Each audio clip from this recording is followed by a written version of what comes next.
Good morning and welcome to our weekend worship service here at the First Unitarian Church of Salt Lake City. I am so glad that you made time to be with us on this holiday weekend. Thank you.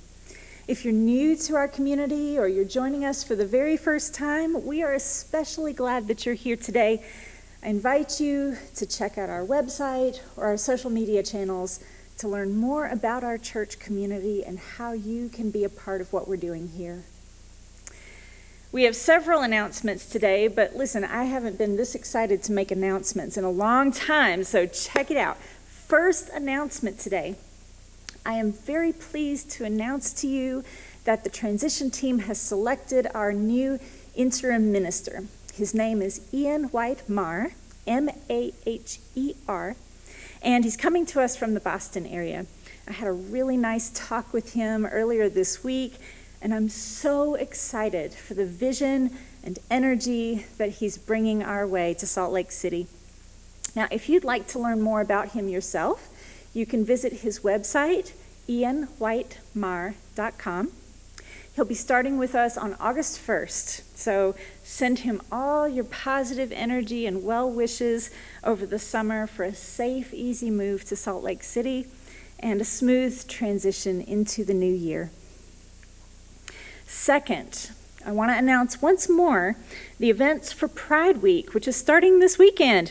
This coming Wednesday, June 2nd at 7 p.m., our church is hosting the Pride Interfaith Worship Service. It's live on Zoom. This year's guest speaker is Angie Rice, a trans activist who recently won her case before the Utah Supreme Court to change the gender marker on her birth certificate, making queer history in our time. The proceeds of the evening's offering will go to benefit Transgender Education Advocates of Utah.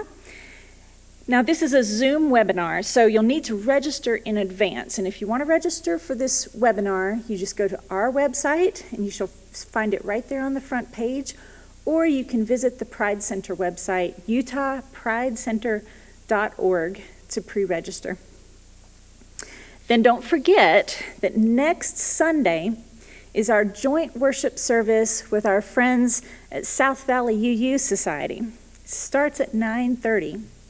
The important thing to know is that this service will be on a different Zoom link than the one that you're using right now because South Valley is the host for this service. So you'll need to find that link in your Torch email or on our website.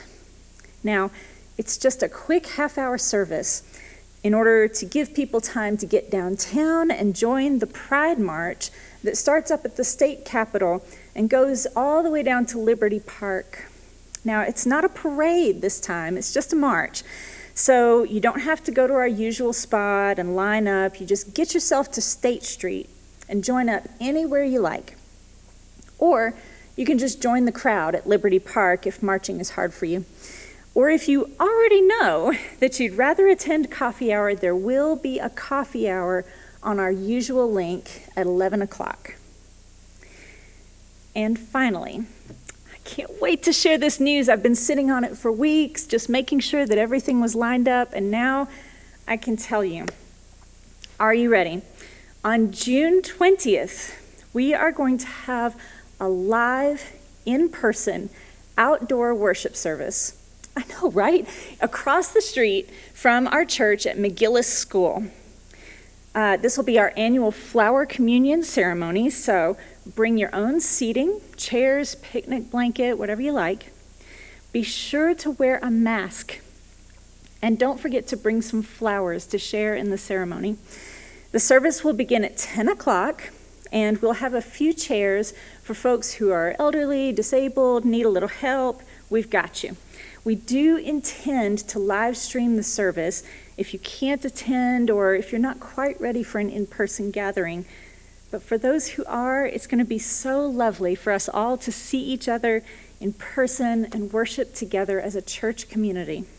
So please mark your calendar, June 20th, 10 o'clock in the morning over at McGillis School.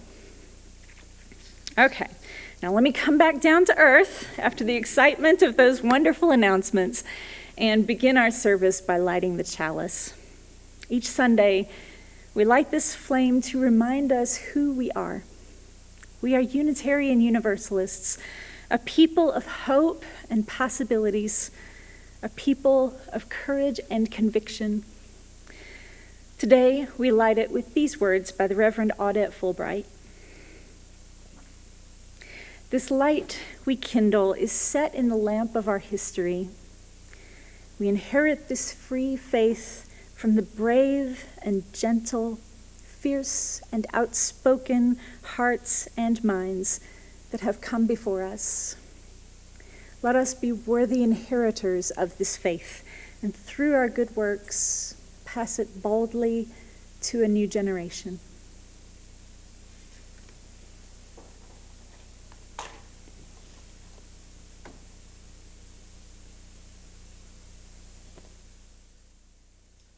This week, as with all weeks, we need to have a conversation about critical thinking. And to do this, I've written a fairy tale.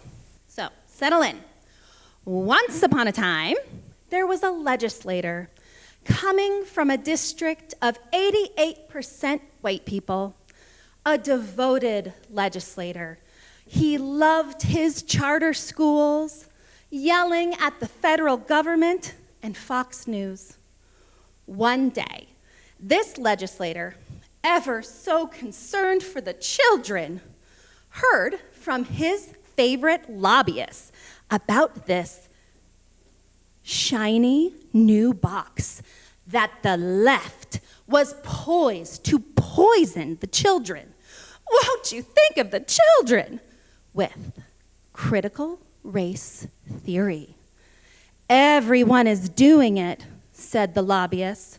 This is how we save the children. From what? The legislator asked. It's not important, said the lobbyist. But the only way is to ban critical race theory. And so, the legislator, a charter school-loving, anti-federal government, Fox News lover, armed with his lobbyist empty box, walked out into the people and proudly shouted, without any further study, no one should talk about critical race theory ever again. But what is it? Asked the people. I don't know, said the legislator. How is it harmful? Asked the people. I don't know, said the legislator. However, we must ban it to protect the children. But the identity of race in relation to systemic policies of systems and history of race in America is an academic framework that holds value in discussions, said the learned people. What? Said the legislator. What on earth are you talking about? Critical race theory? Said the learned people. That's it. That's the definition. Said the legislator. How could you possibly know that? Well, we studied. We researched. We evaluated information from multiple sources, said the learned people.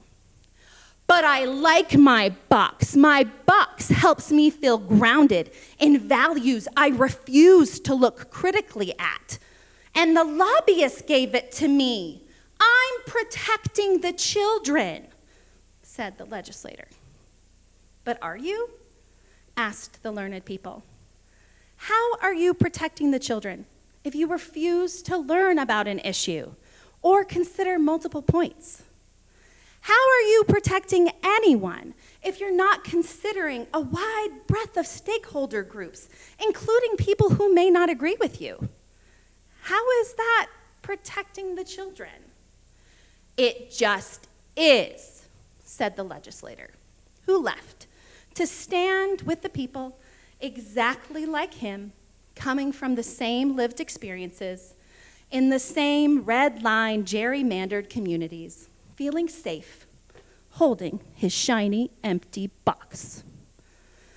And so, the learned people were left standing there, stunned, but not surprised.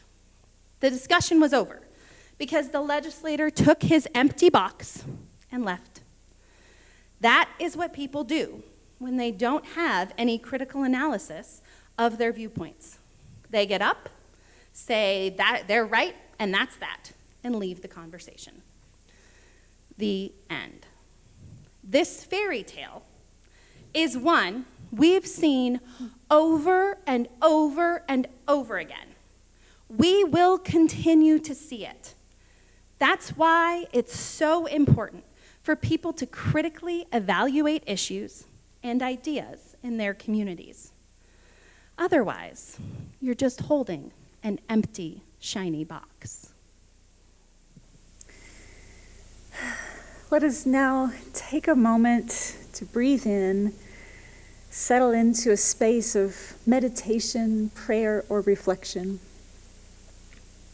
On this Memorial Day weekend, we remember not only those who have died as soldiers in our armed forces, we also remember the centennial anniversary of the Tulsa Race Massacre, in which one of the most financially successful Black communities in American history was burned to the ground by a violent white mob.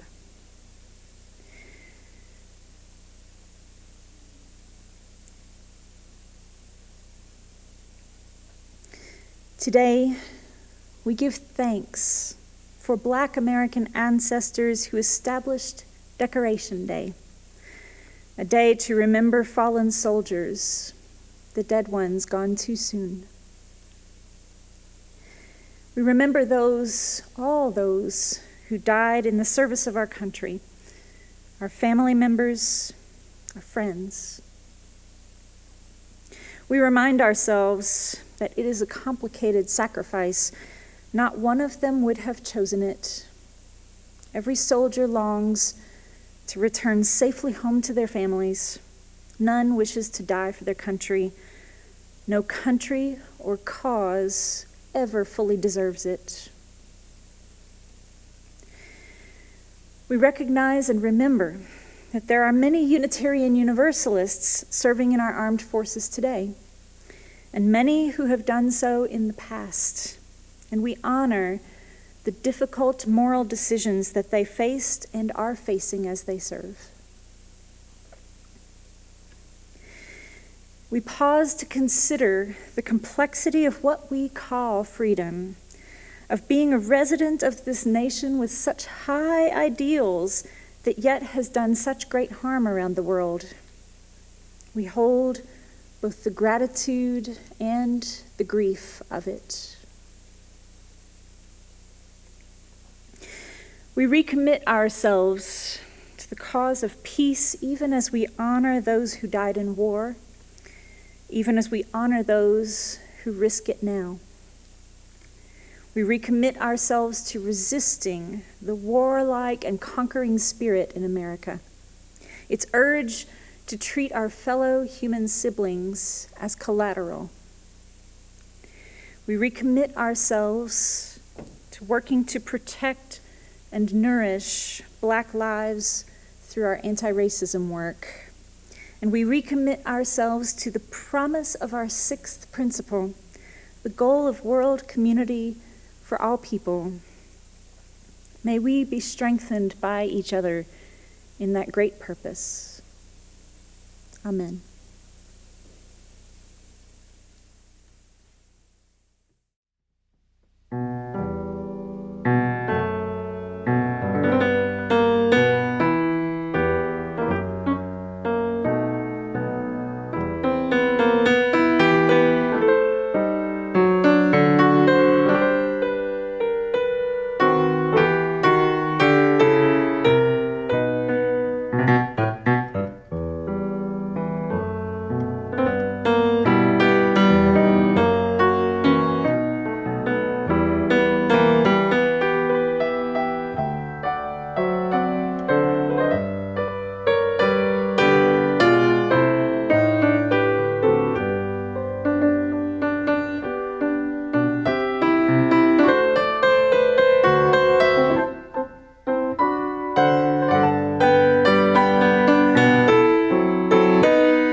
There's much about parenting that is intimidating, but there's nothing to compare with the day that your child's homework outstrips your memory of learning the concepts yourself in school.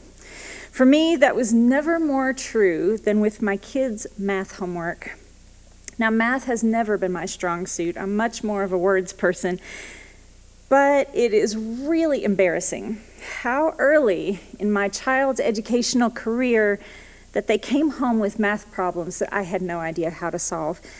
I had a vague memory of the subject. I think it was fractions. Did I learn fractions in 4th grade?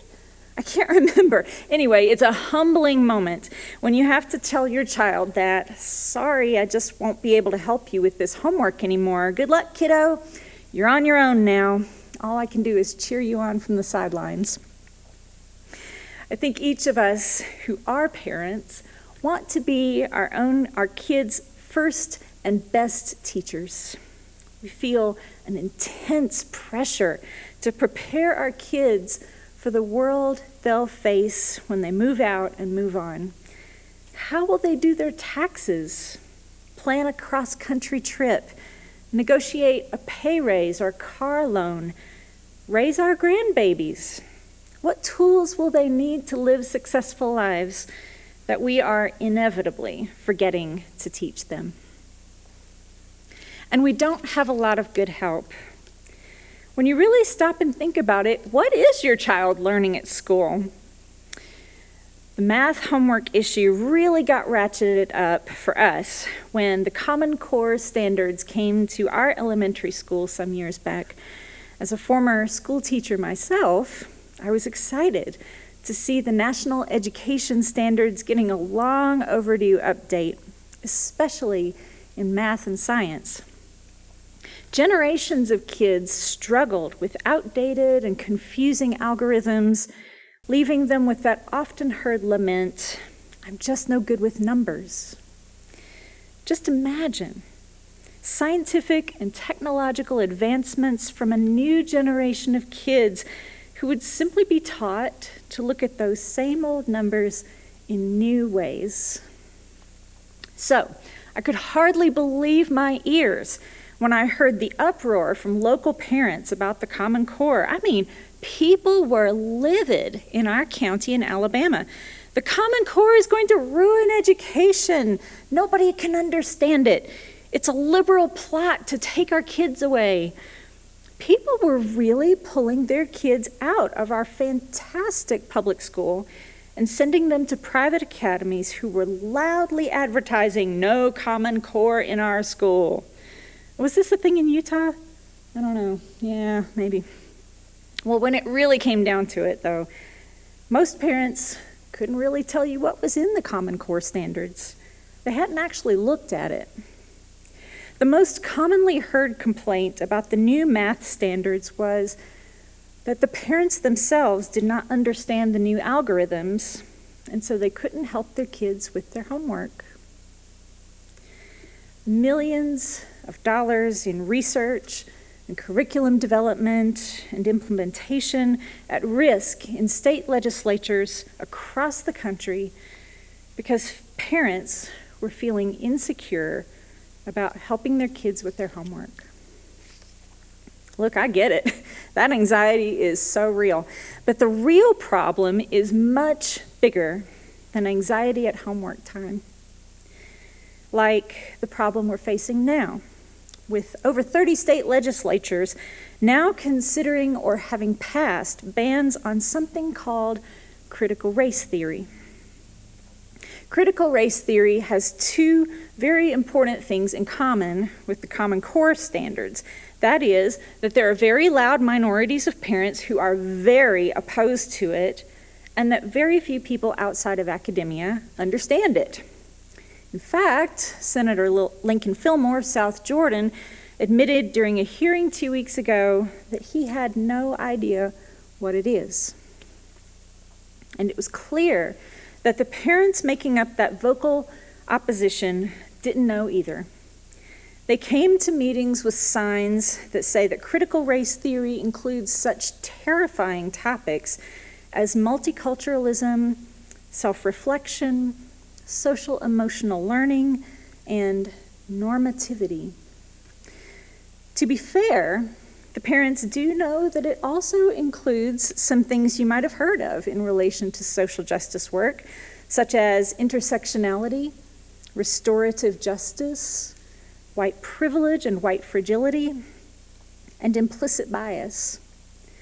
Now, these are some things that can sound scary even to people who have been interested in racial justice for a long time. The fact is, we have new algorithms these days for working toward racial equity, and the language can be much more intimidating than a page full of fourth grade fractions. The great irony of all this, of course, is that the language that was finally adopted by the legislature in its non-binding resolutions this week says that the state school board should reject any curriculum, and I'm quoting here, that suggests that one race is inherently superior or inferior to any other race, that an individual should be discriminated against or receive adverse treatment because of the individual's race, or that an individual's moral character is determined by the individual's race. Well, who's going to argue with any of those things? And all those things are currently protected by the teaching standards that we have. So this resolution actually changes nothing. But it's amazing what people will do with an idea when they don't really understand it. And I can promise you that this issue isn't going anywhere. We'll see it next session. Don't forget that if 30 states are suddenly excited about a bill that seems to come out of nowhere, you can bet that groups like ALEC, the American Legislative Exchange Council, are probably behind it, writing boilerplate bills that they know will rile up the conservative voting base.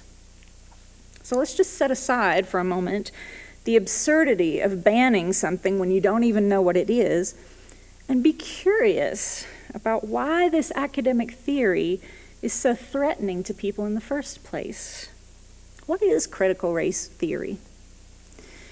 Well, one simple definition is an academic movement of civil rights scholars and activists in the United States who seek to critically examine the law as it intersects with issues of race and to challenge mainstream liberal approaches to racial justice.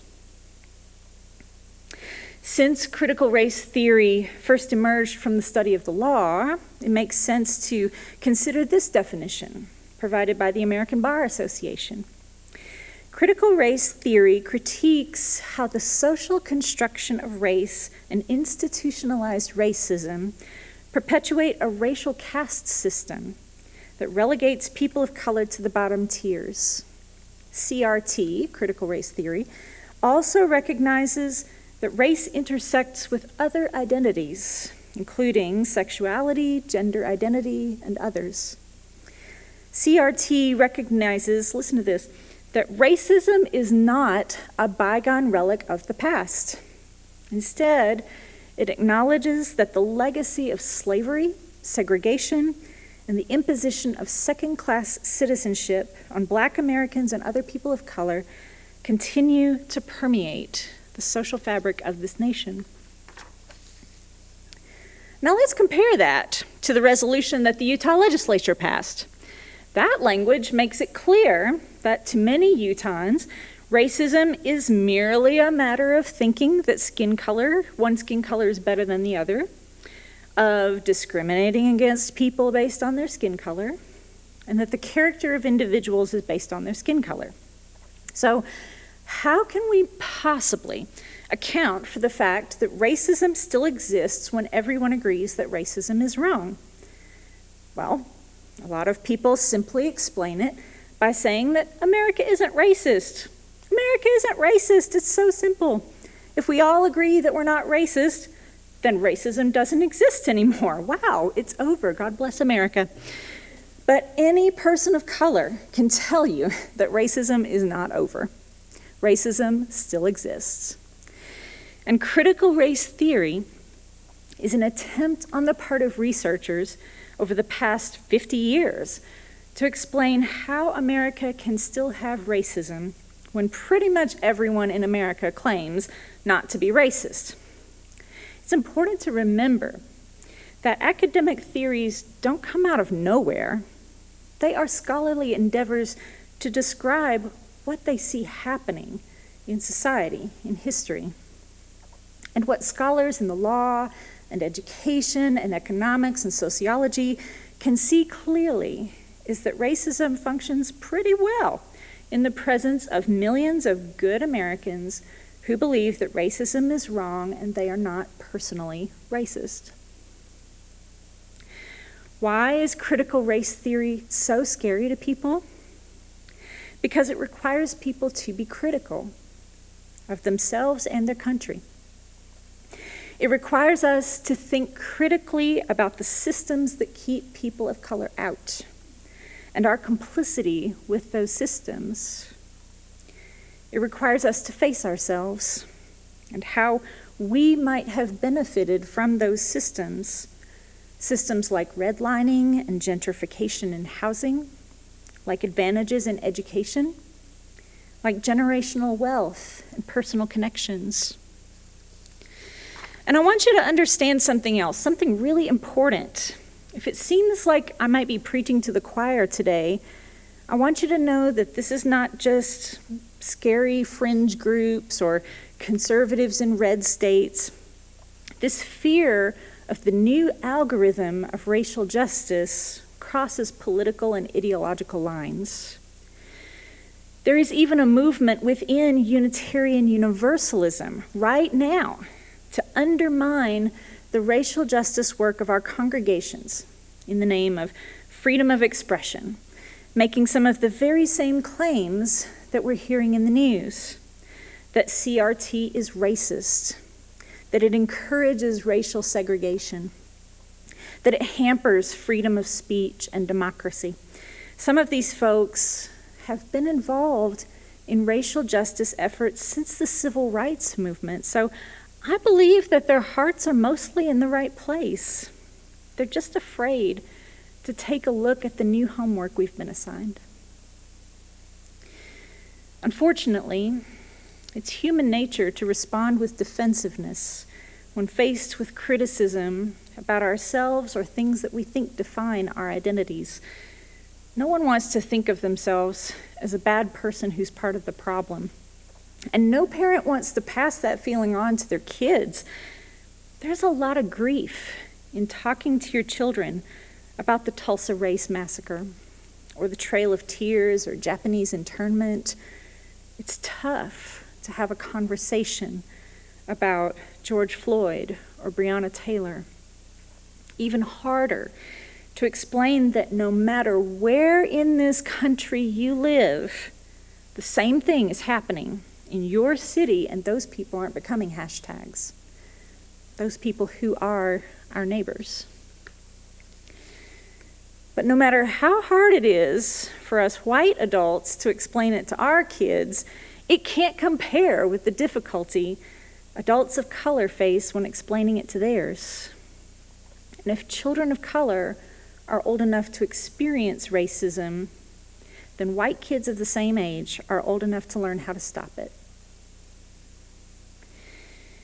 That's why white people of all ages need to go beyond the 101 level anti-racism that we learned from our ancestors in the 60s and 70s. We need to get past being colorblind and judging people on the content of their character alone. We need to expect racism to show up, not wearing polo shirts and carrying tiki torches, but as nice people who don't have a racist bone in their bodies, but just care about their kids and love their country. We need to expect racism to show up, not to be surprised by it.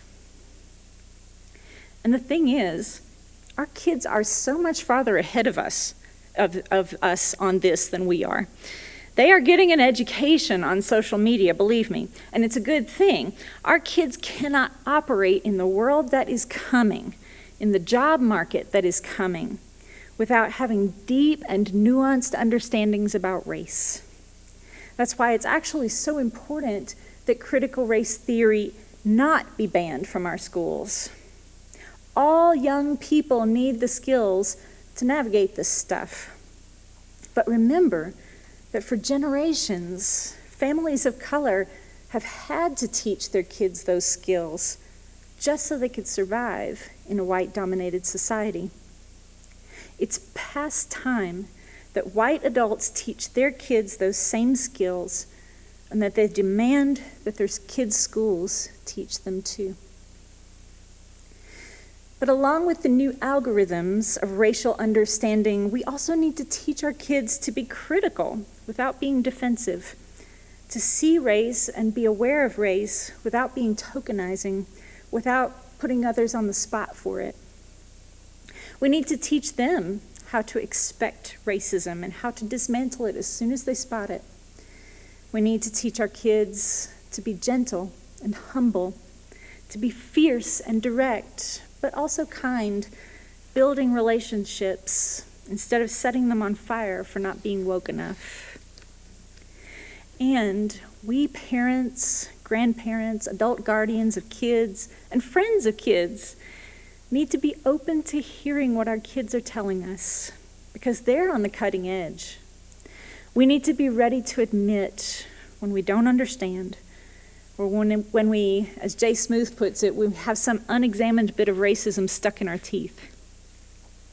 When your kid comes to you asking for help with their homework on race, you'll be ready for an honest, beautiful, critical conversation that moves our country forward. And they'll be ready to build the better world we're dreaming about. May that come to pass in our lifetimes. Amen.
Thank you. So beautiful, David, as always. What a joy to hear you. Friends, thank you once again for joining us today. And don't forget, next week is Pride Sunday. We'll meet at 9:30 on a different link for a quick worship service before we hurry downtown to join the march. For now, let's close our service with these words by Maya Angelou. History, despite its wrenching pain, cannot be unlived, but if faced with courage, need not be lived again.